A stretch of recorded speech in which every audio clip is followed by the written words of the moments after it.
A 4-year-old wheelchair-bound boy suffered secret abuse from his nanny in the luxurious mansion where he lived with his millionaire father. The worried cleaner tried to raise the alarm about her suspicions, but no one believed her. When the father had to go on a business trip, he brought the cleaner's daughter, a shy 7-year-old girl, to stay at the house during his absence. Hiding in the corners of the mansion, the little girl soon uncovered the cruel truth. The nanny cowardly mistreated the helpless boy whenever she was alone with him. One tense afternoon in the courtyard, when the cruelty reached its limit, the brave girl came out of her hiding place and shouted, "Don't touch him, you monster!" What she didn't know was that the father had returned early from his trip and was watching everything from afar. What he did next changed everything forever.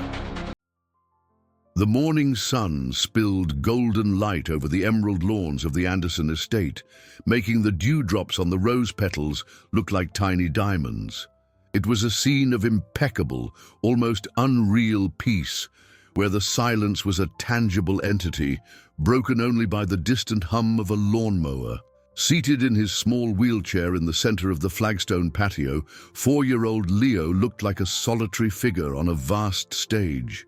His large brown eyes, normally full of childlike curiosity, were fixed on an invisible spot on the ground, and his tiny shoulders were hunched as if he were trying to make himself as small as possible. The resilience that helped him navigate the world in his chair seemed to have evaporated, leaving behind only the vulnerability of a child who felt terribly alone.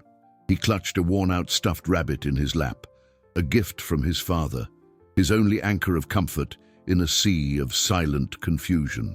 He loved his father more than anything, and the greatest fear in his little heart was to disappoint him in some way. So he kept his fears to himself, swallowing the words that scratched at his throat. Clara, the housekeeper, arrived promptly at 8, as she did every Monday, Wednesday, and Friday. As she came through the side gate, her experienced gaze swept the patio and found Leo immediately. Her mother's heart, trained to detect the slightest shadow of sadness in her own daughter, instantly clenched. The boy seemed more withdrawn today. A cloud hung over him, invisible to anyone who didn't care to truly look. Agatha, the nanny, sat a few feet away in an elegant iron chair, reading a magazine. She wore a pristine white uniform, her hair pulled back in a perfect bun. To the world, she was the picture of competence and professionalism. But Clara, with her life-honed intuition, felt a chill emanating from her, an absence of warmth that didn't belong in the care of a child. She forced a friendly smile. "Good morning, Agatha." "Good morning, sweetheart," she said, her soft voice directed at Leo. The boy looked up for a second, a fleeting glimmer of relief in his eyes, before it vanished again, replaced by a caution that didn't belong to a child his age. Agatha merely nodded, not taking her eyes off her magazine. Clara sighed discreetly and moved closer to Leo. "Your bunny looks sleepy today," she murmured, crouching beside the wheelchair to get on his level. It was then that she saw it. On Leo's small forearm, partially hidden by his shirt sleeve, was a reddish mark, shaped unmistakably like the pressure of fingertips. It wasn't large, but it was stark against his pale skin. The air seemed to grow heavier, and the hum of the lawnmower sounded like a distant alarm in her ears. She felt a chill, a sense of alert that was both familiar and terrifying. With all the gentleness she could muster, she lightly touched the skin around the mark. Leo flinched, an almost imperceptible movement. Clara raised her eyes to Agatha, who was now watching them over the top of her magazine, her expression neutral, almost bored. "What's this on his arm?" Clara asked, keeping her voice calm, but inside, her protective instinct was screaming. Agatha lowered the magazine slowly, a thin, artificial smile forming on her lips. "Oh, that? It's nothing. He's so clumsy sometimes. Bumped into the corner of the coffee table this morning. You know how children are." A shiver ran down Clara's spine, an ancient protective instinct she knew well. Agatha's smile was a porcelain mask, and behind it, Clara sensed something cold and dishonest. That wasn't the kind of bruise you get from a table. It was the mark of fingers, and in that instant, a silent promise formed in her heart. She would not take her eyes off that woman. 2 days later, the sun flooding the living room felt like a cruel irony. It illuminated the dust motes dancing in the air and revealed the impeccable shine of the dark wood furniture Clara had just polished. But it couldn't dispel the shadow that hung over the house. Clara worked in silence, her methodical and efficient movements belying the storm of worries in her mind. From her post, pretending to be absorbed in polishing a collection of silver picture frames on the mantelpiece, she kept a vigilant watch over Leo and Agatha. The boy was on the Persian rug, trying to reach a small fire truck that had rolled under an armchair. His brow was furrowed in concentration, his little arms stretching as far as they could, his fingers inches from the red toy. It was a silent struggle, a small Everest to be conquered. Agatha, sitting on the sofa with her phone in hand, observed the scene with unnerving coldness. There was no encouragement in her gaze, not a drop of compassion. There was only a passive, almost cruel, waiting. Leo let out a small grunt of frustration. His little hand trembled with effort. "Come on, Leo, you need to learn to do things for yourself," Agatha said, her voice sharp as glass, without looking up from the glowing screen. "The world isn't going to hand you everything." The words hit Clara like stones. On the surface, they could be interpreted as encouragement for independence. But the tone, the veiled contempt, the utter lack of warmth turned the phrase into a weapon. Leo's small body deflated. The determination in his eyes faded, replaced by a sad resignation that broke Clara's heart. He gave up on the truck, pulled back his wheelchair, and moved to a corner of the room where he sat with his back to the nanny, staring at the wall. The defeat was palpable, a heavy cloak on his childish shoulders. Later, in the kitchen, as she poured a glass of water, Clara decided to take a risk. She needed to understand, needed to hear an explanation for that coldness. "I saw Leo trying to get his truck earlier," she began, her voice carefully neutral. "He seemed so sad he couldn't reach it. Maybe if the armchair were moved just a little." Agatha cut her off, placing her phone on the marble countertop with a sharp click. A rehearsed smile, the same one from the other day, appeared on her face. "Clara, with all due respect, your job is to take care of the house. I take care of Leo. The boy needs a firm hand. Mr. Anderson and I are in complete agreement that he shouldn't be coddled. It's for his own good, so he'll grow up strong and independent. Despite his limitations, Mum." The word limitations was spoken with a subtle emphasis, a poison disguised as concern. Agatha used it as a shield, an unassailable justification that painted Clara as a sentimental intruder. Doubt crept into Clara's mind, a suffocating weed. What if she was wrong? What if she was just being overprotective, projecting her own maternal fears? Mr. Anderson trusted Agatha.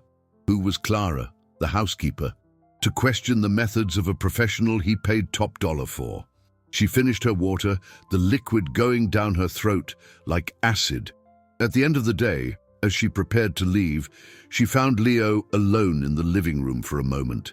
Agatha was upstairs getting her purse. Clara knelt beside him and whispered, "See you on Friday, sweetie. Be a good boy." Leo lifted his face, and his big, frightened eyes met hers. There was an urgency in them, a desperate plea. He leaned forward, his small hand gripping hers with surprising strength, and his voice came out in a trembling, almost inaudible whisper.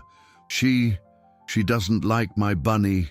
The stuffed rabbit, his father's gift, was lying on the floor near the fireplace, one of its ears bent back at an odd angle. A wave of ice washed over Clara. It wasn't about the toy, it was about everything it represented. That night, the image of Leo's frightened eyes haunted Clara as she put her own daughter Sophia to bed. The 7-year-old was already lying down, her dark hair fanned out on her star-patterned pillow. Sophia was a little whirlwind of energy during the day, but at night she became an attentive listener, her curious eyes absorbing every word. "Mummy, are you sad?" she asked, her voice sleepy as Clara tucked the comforter around her. Clara forced a smile, brushing a strand of hair from her daughter's forehead. "No, my love, just a little tired." But Sophia, with the intuitive wisdom of children, knew it was more than that. "Is it because of the boy at the big house?" "Leo?" Clara hesitated. How could she explain the complexity of her suspicions, the subtle cruelty she felt in the air of that mansion, without scaring her daughter? "He's a very sweet boy, Sophia. And sometimes I feel like he gets very lonely," she said, choosing her words carefully. Sophia frowned. "But he has the nanny," she reasoned. "Yes, he does," Clara replied, and the unsaid weight in that simple phrase filled the room. She kissed her daughter's forehead and turned off the light, but sleep was a long time coming. The helplessness was a knot in her stomach. She was the housekeeper. Her word against a nanny with impeccable references was worth nothing. Friday arrived with a fine, persistent rain that turned the lush garden into a melancholy landscape. Clara arrived soaked but determined. Today, she would try to speak with Mr. Anderson. He usually left for work a little later on Fridays. She found him in the dining room, having a quick coffee while reading emails on his tablet. Richard Anderson was an imposing man with the aura of someone used to being in command. Yet, there was always a kindness in his eyes when he spoke to Clara, a respect she valued. She waited for him to pause, took a deep breath, and approached. "Mr. Anderson, excuse me. Could I have a quick word?" she began, her hands sweating inside the rubber gloves she hadn't yet removed. He looked up from his tablet, surprised. "Of course, Clara. Is something wrong?" The knot in her stomach tightened. "It's about Leo," she said, her voice lower than she intended. I've noticed he seems very sad lately, and on Monday he had a little mark on his arm." Before she could continue, he raised a hand, a subtle gesture, but one that silenced her immediately. A weary sigh escaped his lips. "Clara, I appreciate your concern, I really do. But Agatha explained it to me. It was an accident with the coffee table. And as for his sadness, Leo has good days and bad days. His adjustment isn't easy. Agatha has a firmer approach. I know, but the specialists say it's what's best for him. We can't overprotect him." His words were reasonable, logical. They were the words of a busy, overwhelmed father who trusted in specialists and the reputation that money could buy. He saw Clara's concern as overzealousness, perhaps even as a veiled criticism of his choice. "I understand, sir. I'm sorry to have bothered you," Clara murmured, feeling her face burn with humiliation. The door she had tried to open had closed with a soft but definitive click. He had already returned his attention to the tablet, the conversation over. Clara retreated, feeling small and invisible. The rain beat against the glass windows, an echo of the storm inside her. She had tried, but her voice had no power in this world of wealth and appearances, and as she mopped the marble floor of the entryway, she saw Agatha coming down the stairs with Leo. The nanny smiled at her, a smile that didn't reach her eyes, a smile that said, "I won." Leo, in his chair, didn't look at Clara. His eyes were fixed on the floor, as if the defeat of his only ally were too heavy a burden for him to witness. The hope Clara had carried that morning dissolved, leaving a bitter residue of fear. What would happen now that Agatha knew she was being watched? What would she do when no one else was around to see? The following week began under a grey sky that mirrored Clara's mood. Friday's defeat still weighed on her shoulders. She felt trapped in a labyrinth of good intentions and closed doors. Now, besides worrying about Leo, she had to be extremely careful. She knew Agatha was watching her with a new kind of attention, a cold and calculating vigilance. Any misstep could cost her job, which would leave her completely powerless to help the boy. She focused on her work, turning each task into a meditation, polishing the silver with more vigor, scrubbing the floors with more force, as if she could wipe away her own anguish along with the dirt. Communication with Leo became a game of secret glances and subtle gestures. A wink when Agatha wasn't looking, A quick touch on his shoulder when they passed in the hallway. They were crumbs of affection, but for the boy, they seemed to be the only bread feeding him in that emotional desert. He responded with small, trembling smiles, sparks of hope that ignited and were quickly extinguished, afraid of being discovered. On Wednesday, Richard Anderson called her into his study. Clara's heart went cold. Was this it? Was she being fired for bothering her employer? She entered the imposing room, smelling the scent of leather and old books. "Clara, I need a favor," he said, his voice sounding more tired than usual. "I have an unavoidable business trip this weekend. I leave tomorrow night and come back on Monday. I can't take Leo. The schedule will be too intense." He paused, running a hand through his hair. "I know it's not part of your duties, but I would feel much more at ease if you could spend the weekend here to help Agatha, take care of the meals, just have another pair of eyes in the house. I'll pay you triple your daily rate." Of course, the request caught her completely by surprise. It was a mix of relief and panic. Staying at the mansion meant being near Leo, being able to watch him closely, but it also meant being under the same roof as Agatha for 3 whole days. And there was Sophia. "Mr. Anderson, I truly appreciate the trust," she began, her mind racing. "But I can't. I have my daughter, Sophia. I don't have anyone to leave her with for a whole weekend." A flash of frustration crossed Richard's face, but was quickly replaced by a pragmatic solution. "Bring her with you," he said, as if it were the most obvious thing in the world. "The house is huge. You can stay in the guest room on the 2nd floor. It has 2 beds, a private bathroom. She can play in the garden, use the playroom. It will be good for Leo to have another child around." The idea was both wonderful and terrifying. Sophia in the mansion, playing with Leo, under Agatha's watch. Clara thought of her daughter, her curious eyes, and her just heart. She thought of Leo, of his loneliness. The opportunity was risky, but it was the only one she had.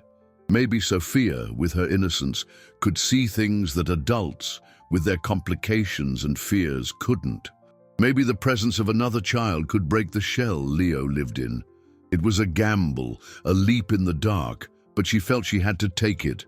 "All right, sir, we'll stay," she said, the decision solidifying in her voice. Richard smiled, relieved. "Excellent. I'll rest much easier." He had no idea of the true reason for Clara's peace of mind. She wasn't there to help Agatha. She was there to protect Leo from her. That night, when she told Sophia the news, she saw her daughter's eyes widen with excitement. "We're going to sleep at the big house, with Leo." The idea of playing in that garden that looked like it was straight out of a fairy tale was irresistible. "Yes, my love, and you'll have a new friend to play with," Clara said, hugging her. "But I need you to promise me something. You'll be a very good girl and listen, okay? And you'll look after Leo." Sophia nodded solemnly, the importance of the mission shining in her eyes. "I'll be his best friend, Mommy." As Clara packed Sophia's small backpack with her unicorn pajamas and her favorite teddy bear, she felt a pang of apprehension. She was taking her daughter into the lion's den, but looking at Sophia's determined little face, she felt a surge of strength. Perhaps she wasn't leading a lamb to the slaughter, but rather a small, unexpected guardian. Sophia's arrival at the mansion on Thursday night was like a breath of fresh air in a stagnant environment. Her bare feet pattered across the polished marble floors, her wows of admiration echoed through the silent hallways, and her spontaneous laughter seemed to break old spells. To Leo, who watched her from his wheelchair with shy curiosity, she was a small hurricane of life.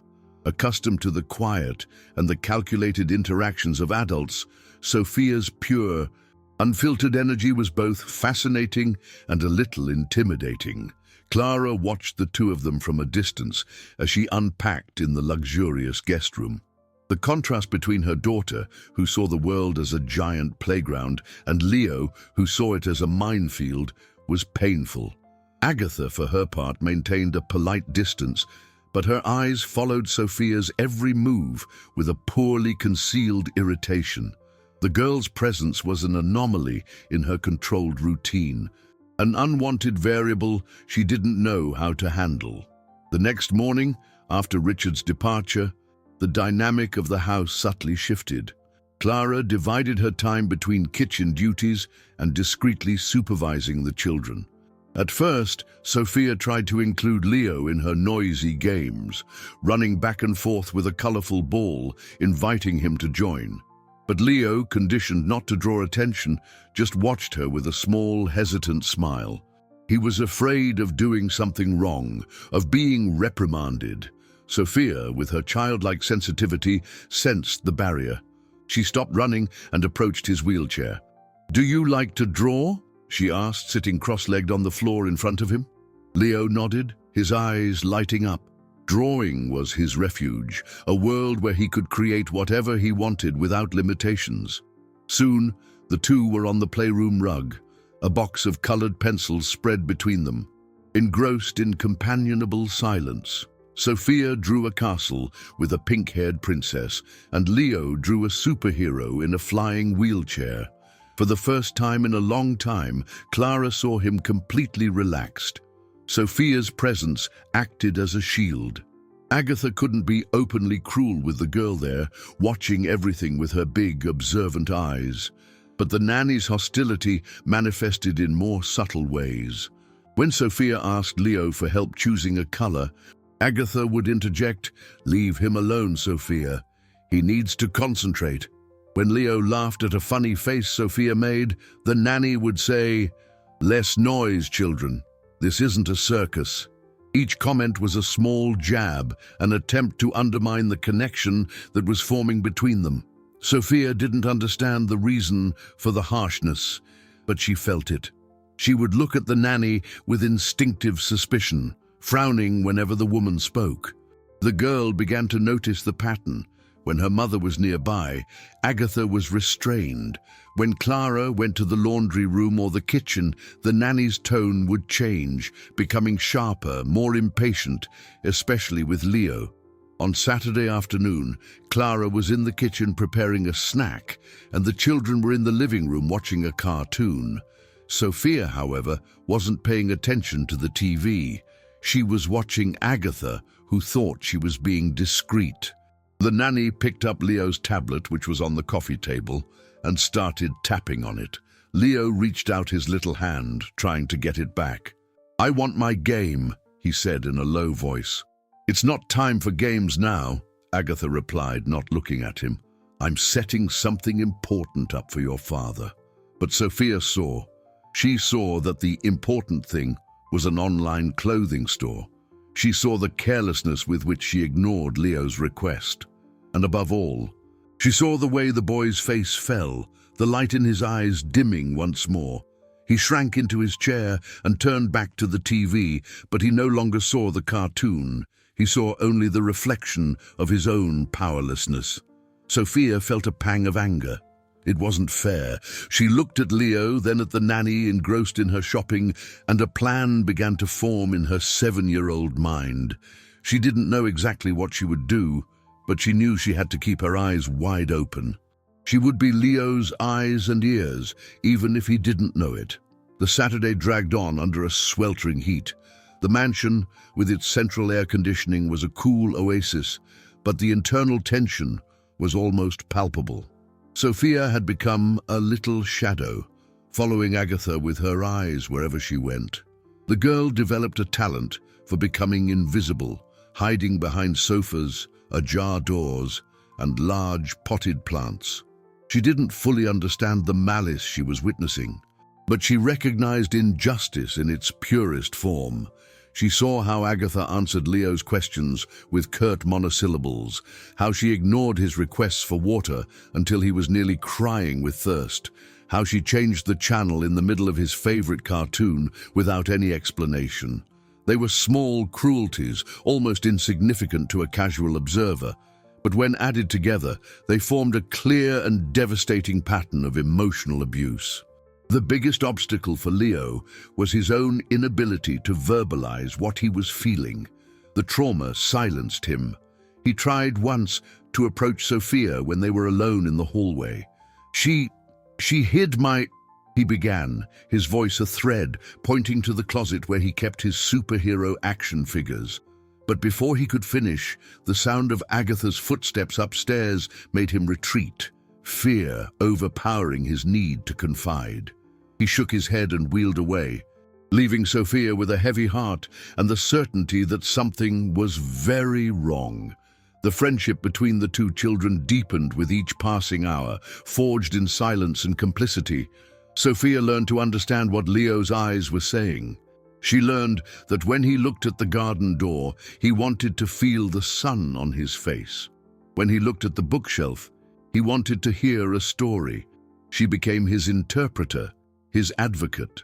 Aunt Agatha, "Leo wants to go outside for a little bit," she would say with calculated sweetness.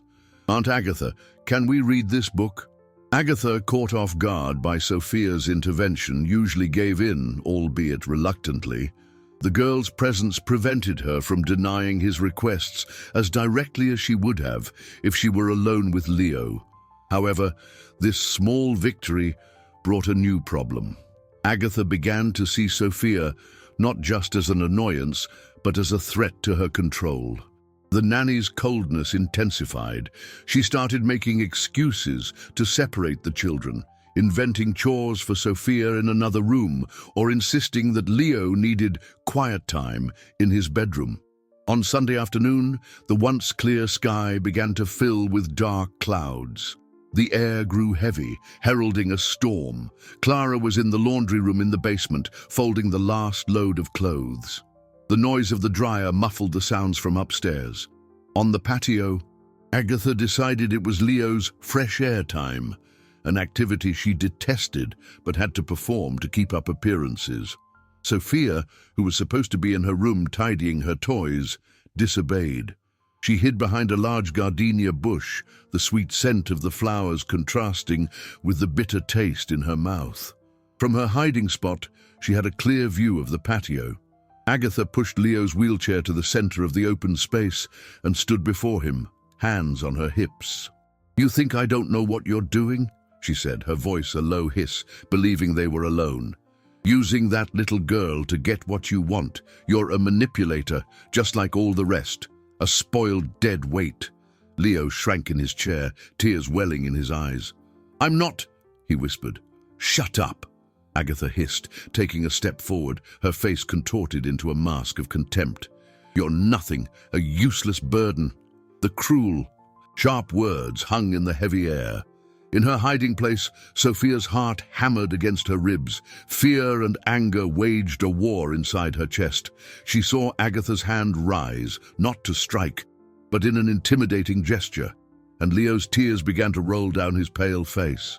In that moment, anger won. The fear that had paralyzed Sophia shattered, replaced by a protective fury she had never felt before.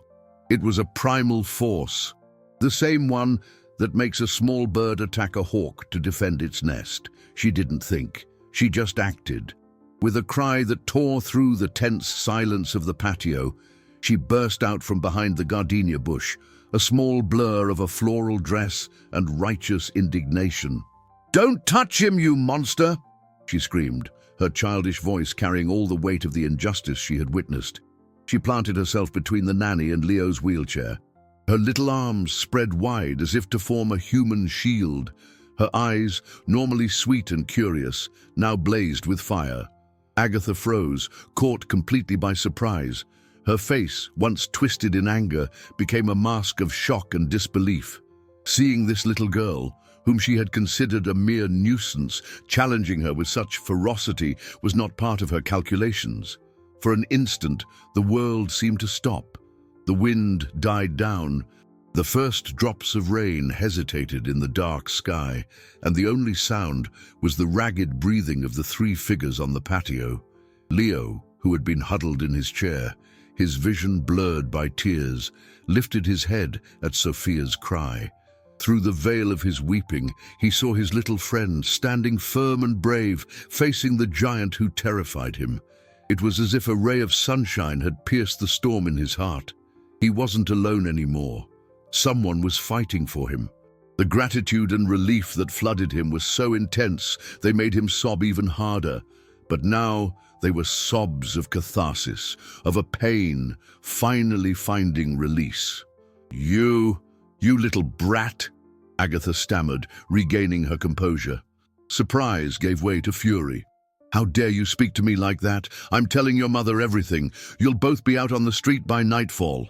The threat hung in the air, but Sophia didn't flinch. "Go ahead, I'll tell too. I'll tell everyone what you do to him when nobody's looking.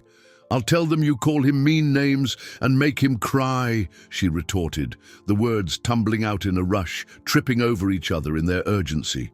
Just then, a sound overlaid the unfolding drama, the soft click of the back garden gate opening, followed by the sound of firm footsteps on the stone path.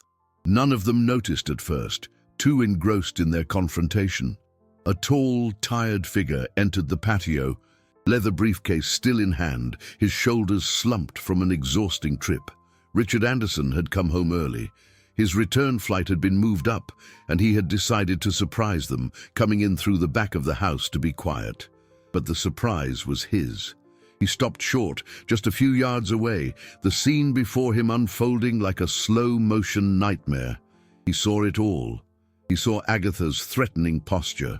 He saw the defiant courage of his housekeeper's daughter, and what broke his heart into a million pieces, he saw his own son's face, bathed in tears, a mixture of terror and hope etched on his childish features.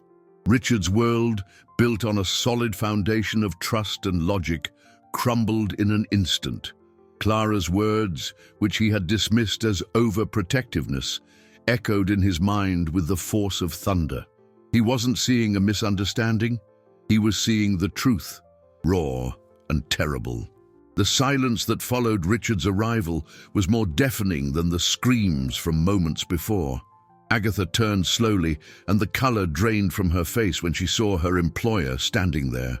His expression was a storm of shock, fury, and a profound pain that made her take a step back. Sophia, still with her arms outstretched, glanced behind her, recognizing Leo's father, and her defiant stance dissolved, replaced by the uncertainty of a child who doesn't know if she's done the right thing or is in deep trouble. But it was to Leo that Richard's gaze was drawn. The boy's sobs were the only sound on the patio, an undeniable testament to his suffering. In that moment, all the excuses, all the justifications about firmness and independence vanished like smoke. Richard saw only his son, small, terrified, and utterly helpless. The briefcase fell from his hand, hitting the stones with a dull thud that seemed to jolt everyone from their trance. "What is going on here?" Richard's voice came out hoarse, a dangerous whisper that promised an eruption. Agatha was the first to find her voice, a shaky, desperate version of her usual self-confidence. "Mr. Anderson, thank God you're here. These children, they were fighting. It was a terrible mess. Sophia was being very aggressive with Leo, and I was just trying to break it up," she lied, the words stumbling over each other in her attempt to weave an alternate reality. But the lie was so fragile, so transparent, it fell apart before it was even fully spoken. Leo's tear-streaked face and Sophia's protective stance told a completely different story. Richard walked slowly toward them, his eyes never leaving the nanny's face. Each step he took seemed to suck the air out of the patio. He didn't say a word to her. Instead, he crouched in front of his son's wheelchair, ignoring the first drops of rain that began to fall. He placed his hands gently on Leo's shoulders. "Son, what did she do?" he asked, his voice now choked with an emotion he rarely showed. Leo looked into his father's face, at the eyes that were so much like his own, and saw something he hadn't seen in a long time: undivided attention. He saw the pain and regret there, and it gave him a courage he didn't know he possessed. The words that had been stuck in his throat for months finally found their way out. She calls me a burden," he whispered, the words spoken with difficulty, as if it had a bitter taste. "She says I'm a dead weight, that I'm nothing." Every word was a knife in Richard's heart. He closed his eyes for a moment, the image of himself dismissing Clara's concerns haunting him. The negligence hadn't just been the nanny's, it had been his. He had failed to protect his most precious thing. He turned to Sophia, who was still standing there motionless, watching everything with wide eyes. "And you, little one, what did you see?" Sophia swallowed hard. She yelled at him. She always yells when my mom isn't around. And she was going to do something bad. That's why I yelled at her. The simplicity of her statement was more powerful than any elaborate accusation. Richard stood up, his body tense with a cold, controlled anger. He finally turned to Agatha, who was visibly trembling. "Get your things," he said, his voice low and lethal. "You have 5 minutes to disappear from this house. If I ever see you near my son again, or if I find out you've tried to work with another child, I swear I will use every penny I have to make sure you never know peace again." The storm finally broke, the rain falling in thick sheets over the garden, as if the sky were weeping along with Leo. Richard didn't wait for Agatha's response. He bent down and scooped his son into his arms, lifting him from the wheelchair with an ease born of love and adrenaline. Leo clung to his father's neck, his small face wet with tears and rain, buried in his shoulder, his body shaking uncontrollably. Richard held him tight as if trying to transfer his own warmth and strength to his son, a gesture that was as much about protection as it was about profound regret. He turned to Sophia, who remained standing in the rain, her floral dress now plastered to her thin frame. "Come on, sweetie, let's go inside," he said, his voice surprisingly gentle. He held out his free hand to her, and Sophia, after a second's hesitation, took it. Leo's father's hand was large and warm, and holding it made her feel safe. Together the three of them went into the house, leaving a pale, stunned Agatha in the middle of the patio, the rain washing away her mask of professionalism and revealing the ugliness beneath. Inside the living room, the sound of the rain against the windows created an intimate and solemn atmosphere. Clara, drawn by Sophia's scream and the subsequent silence, had run up from the laundry room, her heart pounding in her throat. She found the scene. Richard sitting on the sofa with Leo still in his lap, rocking him gently, and Sophia beside them, soaked and shivering slightly. "What happened?" she asked, panic clear in her voice. Richard looked up at her, and the guilt in his eyes was so palpable that Clara felt a knot form in her stomach. "You were right, Clara. You were right all along. And I didn't listen," he said, his voice raw. "Forgive me." The words hit her with the force of a wave. There was no triumph in her gaze, only a shared sorrow. She went to Sophia and put a hand on her shoulder. "My love, are you okay?" "What did you do?" Sophia looked up at her mother, her eyes shining with a mixture of fear and pride. "I defended Leo, Mommy. The monster was being mean to him." Clara hugged her tightly, kissing the top of her wet head. "You were so brave, my daughter. So brave." While Clara went to get dry towels, Richard continued to talk to Leo in a low voice, asking gentle questions, finally, truly listening. Leo, feeling safe in his father's arms, began to talk. He talked about the stuffed bunny being hidden, the tablet being taken away, the words that cut deeper than any physical wound. Each revelation was a new weight on Richard's conscience. He had been so focused on providing the best for his son, the best therapies, the best house, the best nanny, that he had forgotten the most important thing, his own presence, his attention. He had focused on building an empire for Leo's future, without realizing that his son's present was being stolen from right under his nose. When Agatha walked through the room, carrying a small suitcase, no one looked at her. She left through the front door without a word, disappearing into the storm like a shadow. Her departure brought no immediate relief, only a heavy vacuum filled by the truths that had come to light. The immediate problem had been solved, but the emotional wounds in both Leo and Richard were only just beginning to be exposed, and in the midst of it all, the friendship between the two children solidified, a small beacon of hope in the darkness. Leo, still in his father's lap, reached out a small hand to Sophia, who took it without hesitation. Their joined hands were a silent promise that from that day on they would face the world together. The days that followed Agatha's departure were marked by a strange quiet. The house, free from the nanny's oppressive presence, seemed to breathe more freely, but the echo of her actions still resonated in the hallways. Richard made a drastic decision. He cancelled all his meetings and appointments for the following week, dedicating himself entirely to Leo. It was a period of painful and necessary rediscovery. For the first time, Richard wasn't just the father who arrived at night for a goodnight kiss. He was the father who made breakfast, who helped with physical therapy, who read stories with funny voices, and who simply sat on the floor next to his son's wheelchair to assemble a jigsaw puzzle. He discovered the little details he had missed.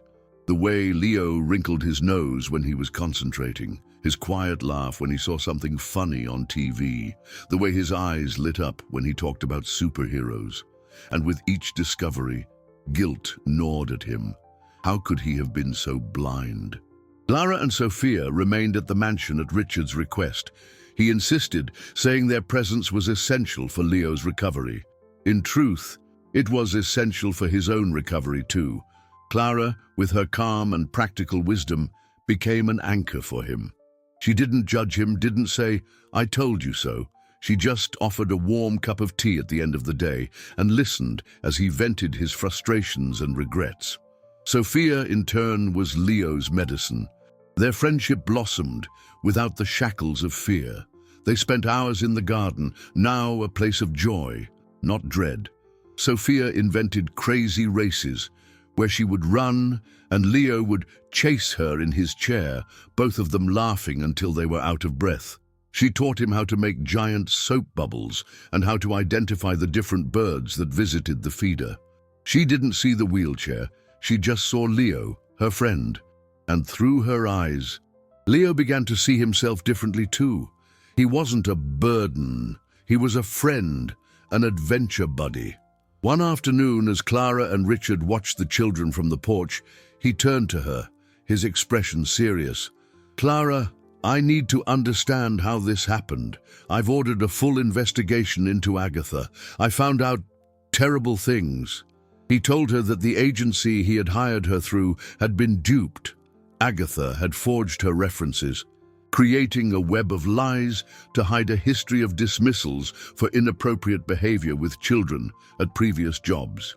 She was an expert manipulator, skilled at deceiving busy parents desperate for reliable help.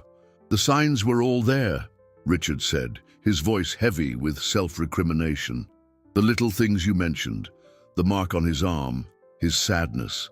I was so focused on my work, on giving him everything money could buy, that I ignored the most important signs." He looked out at the garden, where Leo and Sophia were trying to fly a kite. "I failed him, Clara. I let a stranger dictate my son's well-being while I was building a future he might not even want, if it cost him his happiness in the present." The confession was raw and painful, an admission that his emotional neglect, his absence, had created the perfect vacuum for Agatha's cruelty to flourish. He realized that true wealth wasn't in the numbers in his bank account, but in the time and attention he devoted to those he loved. And that was a debt he would spend the rest of his life trying to repay. The revelation about Agatha's past deepened Richard's internal crisis. It was no longer just about a bad hire, it was a mirror reflecting his own failings. He spent his nights wide awake, replaying every conversation with Clara. Every moment, her concern had been dismissed by him as an exaggeration. Her voice, always calm and respectful, echoed in his mind, now sounding like a fire alarm he had chosen to ignore. Guilt was a constant companion, sitting beside him at the dinner table, following him through the halls of his own home. He realized that in his quest to be an impeccable provider, he had become an absent father. He had hired specialists for everything: physical therapists, speech therapists, nannies, delegating his son's care as if it were another department in his company. And in the process, he had distanced himself from the most important language of all, the silent language of Leo's heart. The dynamic between the two children, however, was the light guiding them all out of the darkness. Leo, now free from constant fear, began to express himself more.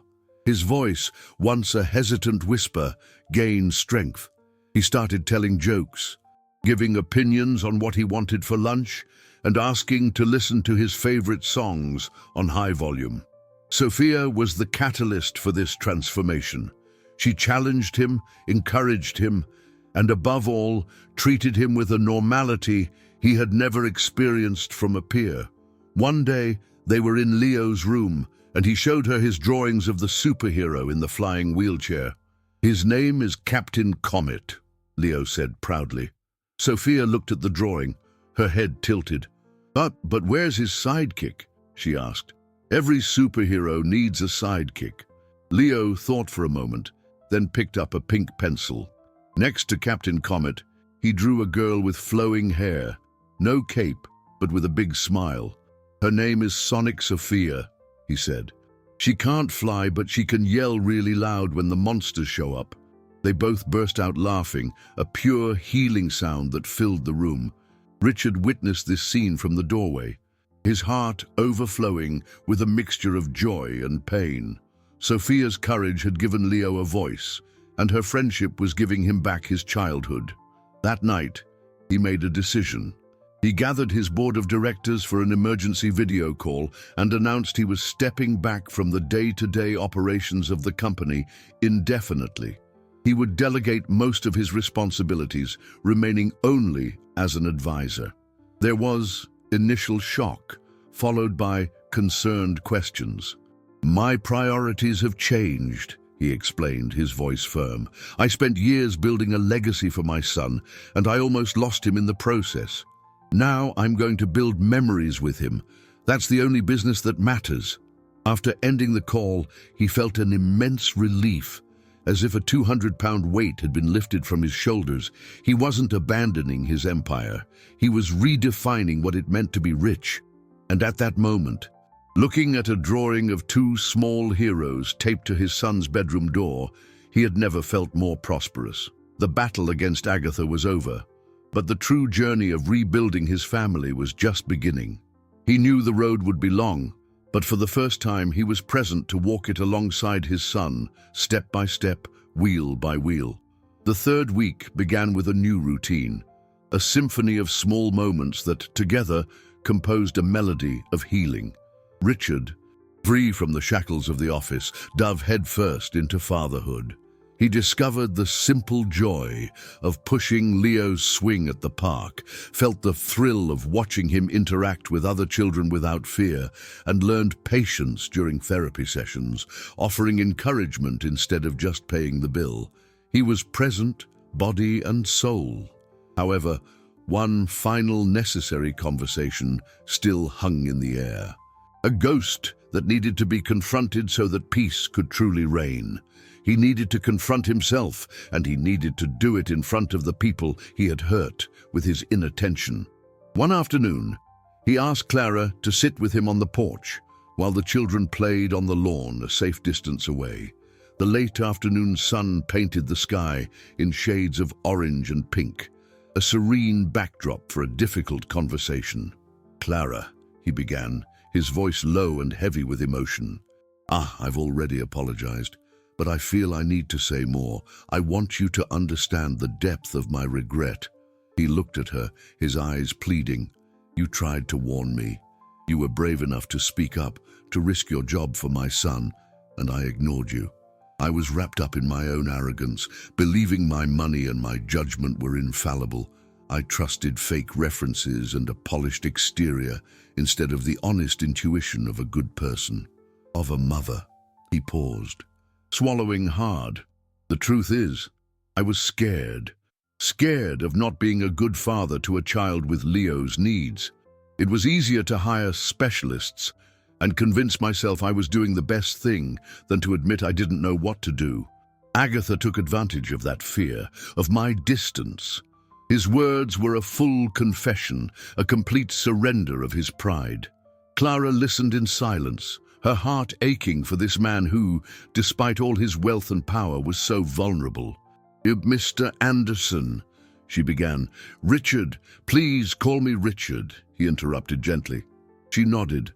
"Richard, every parent is afraid. We all make mistakes. What's important isn't that we don't fall, but that we have the strength to get up and fix what's been broken, and that's what you're doing." Just then, Leo and Sophia came running, or rather, rolling and running toward them, both laughing. Sophia's face smudged with dirt, and Leo's glowing with sweat and happiness. "Dad! Dad! We had a race and I won!" Leo shouted, his voice full of a pride Richard had never heard before. He didn't talk about the chair, about the difficulties. He talked about the victory. Richard felt tears sting his eyes. He knelt and hugged his son tightly. "You're my champion," he whispered in his ear. Then he turned to the little hero in the dirt-stained dress. "And you, Sophia," he said, his voice thick with emotion.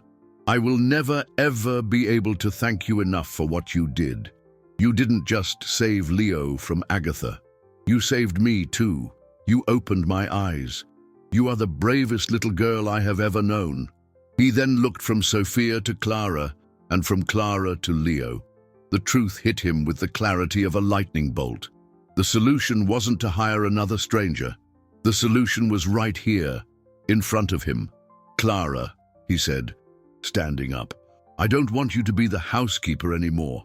I want to offer you a full-time position as Leo's primary caregiver. But more than that, I want to ask you to be part of our family. Both of you." The proposition hung in the air, so unexpected and monumental that for a moment the only sound was the chirping of birds settling in for the night.